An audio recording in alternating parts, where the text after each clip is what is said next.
ప్రగతి బాటలో నడుస్తున్న మన ప్రభుత్వానికి, ప్రత్యేకంగా మన ప్రాంతానికి, అమరావతి రాజధాని పైన ఈ రోజుకి కూడా ప్రతిపక్ష నాయకుడు జగన్మోహన్ రెడ్డి గారు చేస్తున్న దుష్ప్రచారాన్ని దయచేసి ఈ ప్రాంత ప్రజలందరూ కూడా అర్థం చేసుకోవాలి, గమనించాలి. నిర్మాణం చేయాలనేది చాలా కష్టమైన పని. ఒక్కొక్క సందర్భంలో దశాబ్ద కాలం పడుతుంది. బలమైన పట్టుదల ఉండాలి, ఆత్మధైర్యం, ఆత్మవిశ్వాసం ఉండాలి. ప్రజలిచ్చిన నమ్మకాన్ని, ప్రజలిచ్చిన ఆ గౌరవాన్ని ఏ మాత్రం కూడా తగ్గించకుండా మన రాష్ట్ర ఉప ముఖ్యమంత్రి చంద్రబాబు నాయుడు గారు, ఉప ముఖ్యమంత్రి పవన్ కళ్యాణ్ గారు, కేంద్రంలోని నరేంద్ర మోడీ గారి సహకారంతో రాష్ట్రాన్ని ముందు తీసుకెళ్తా ఉన్నాం. ప్రజల్లో ఒక భయం ఏర్పాటు చేయాలని, పారిశ్రామికవేత్తలని, పెట్టుబడిదారులని బెదిరించే విధంగా ఒక ప్రతిపక్ష నాయకుడు మాట్లాడుతున్నాడంటే నిజంగా చాలా రాష్ట్ర రాజకీయాల్లో ఇది మనందరం కూడా ప్రశ్నించాల్సిన సందర్భం, ఆలోచించాల్సిన విషయం ఇది. ఇటువంటి వ్యక్తులు కేవలం వాళ్ళ స్వలాభం కోసం మొండిగా వ్యవహరించుకుంటూ ఒక 5 సంవత్సరాల పరిపాలన వలన మన ఆంధ్రప్రదేశ్ ఒక 20 సంవత్సరాలు వెనకబడిపోయింది. తెనాలి నియోజకవర్గ ప్రజలు కూడా తెలియాలి. వైఎస్ఆర్సీపీ నాయకులు క్షేత్రస్థాయిలో పర్యటించారు, ప్రెస్ మీట్లు పెట్టారు. అభివృద్ధి అన్నా, సంక్షేమం అన్నా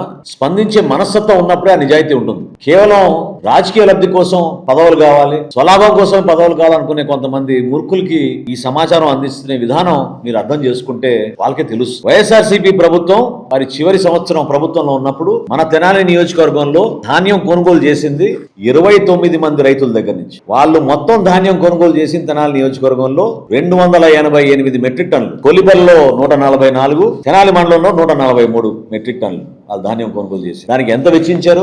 63 లక్షల రూపాయలు. అదే గర్వంగా ఈ రోజు జనసేన, తెలుగుదేశం పార్టీ, భారతీయ జనతా పార్టీ కూటమి ప్రభుత్వం ఈ సంవత్సరం ధాన్యం కొనుగోలు మన తెనాలి నియోజకవర్గంలో ఈ రోజుకి 23,463 మెట్రిక్ టన్నులు ధాన్యం కొనుగోలు చేశాం. 3,884 మంది రైతుల దగ్గర నుంచి. అంటే 29 మంది రైతుల దగ్గర మీరు ధాన్యం కొనుగోలు చేసి చేతగాని ప్రభుత్వం. పరిపాలన అంటే మీకు ఏంటో అవగాహన లేని వ్యక్తులు మీరు ప్రెస్ మీట్లు పెట్టి విమర్శించారు. 29 మంది రైతులు ఎక్కడ, 3,884 మంది రైతులు ఎక్కడ? మీరు వెచ్చించింది 63 లక్షలు. ఈ రోజుకి తెనాలి నియోజకవర్గంలో 51,76,00,000 రూపాయలు ధాన్యం కొనుగోలు చేశాం. ఇంకా ఉంది. మాకున్న అంచనాలు, క్షేత్రస్థాయిలో ఉన్న వ్యవసాయ శాఖ నుంచి వస్తున్న సమాచారం మేరకు ఇంకో 15 రోజుల వరకు ధాన్యం కొనుగోలు మన చుట్టుపక్కల ప్రాంతాల నుంచి కూడా ఉంటుంది. ప్రజలందరికీ సంక్రాంతి శుభాకాంక్షలు తెలుపుకుంటూ ప్రతి కుటుంబంలో ఆదర్శవంతంగా నిలబడుతున్న మా కుటుంబ ప్రభుత్వం సంక్షేమం విషయంలో కానివ్వండి, అభివృద్ధి విషయంలో కానివ్వండి, ఎక్కడ కూడా రాజీ పడకుండా ఇన్ని ఆర్థిక ఇబ్బందుల్ని దాటుకుంటూ ప్రజల కోసమే మా పరిపాలన